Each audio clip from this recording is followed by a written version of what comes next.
Hi, everybody, and welcome to Coatesy Corner. It's an honor to welcome an old Philadelphia Flyer, the 40-year-old captain of the Atlanta Thrashers, Scott Mellanby. Let's look back at that. 1985-86, he came out of University of Wisconsin, played 2 games that season.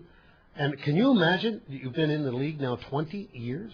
Yeah, it's certainly exceeded my expectations, and just ran into an old teammate of mine, Mark Howe, in the hall, so it was pretty fun to see him. And but yeah, it's gone by fast, but you know, it's just something you don't set out planning to play for that long. I've just been lucky with my body's held up pretty well, and you know, it's been great.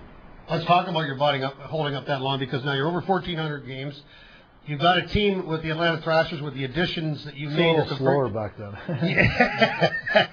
With the additions that Donnie Waddell, your general manager, made at the deadline, that this team could have a crack at what you don't have yet, and that's the Stanley Cup.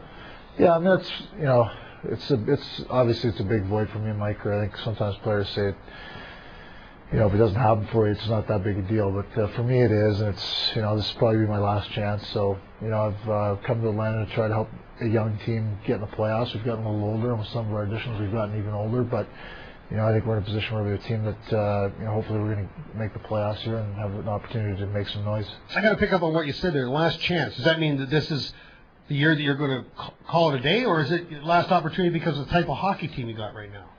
I think this team with some of the young players they have are set up for a lot of years to come. But you know, I'm going to cross the bridge when I get to it after the season's over. But I think in all likelihood this will probably be it. A lot of people don't realize that your father was Ralph Mellanby was the longtime executive producer for Hockey Night in Canada. So you had hockey in your blood. Was there any given time that it wasn't going to be hockey? It was going to be actually the production of the game of hockey on television?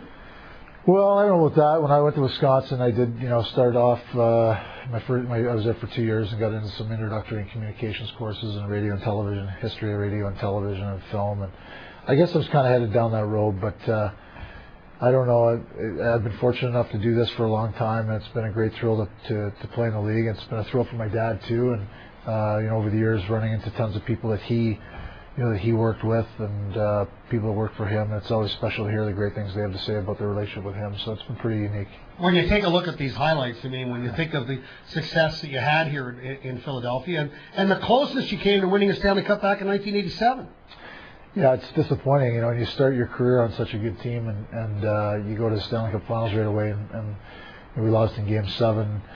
You kind of, as a young player, you don't realize how hard it is to be there, and to you know, you have to have a lot of things go your way. And when, you know, I got back there one time with Florida, but it would have been a nice way to start, that's for sure. But that's the way it is. I've got great memories from that team, and like I said, seeing Mark was special, and you know, would have been pretty neat to finish it off. But we lost to a great hockey team. Tonight is Awareness of Autism Night here with the Philadelphia Flyers, and I know that you're very heavily involved. You've got a foundation in your name because of your son Carter. Also, you've worked very hard for Athletes Against Autism with Byron Dafoe and Olaf Kolzig. Tell us a little bit about that. Well, you know, Oli and myself and Byron a couple of years ago, we all kind of found, you know, through the grapevine, found out we all shared that common bond with having autistic children. And I had my own foundation at the time, like I said, but we decided we wanted to try to do something together.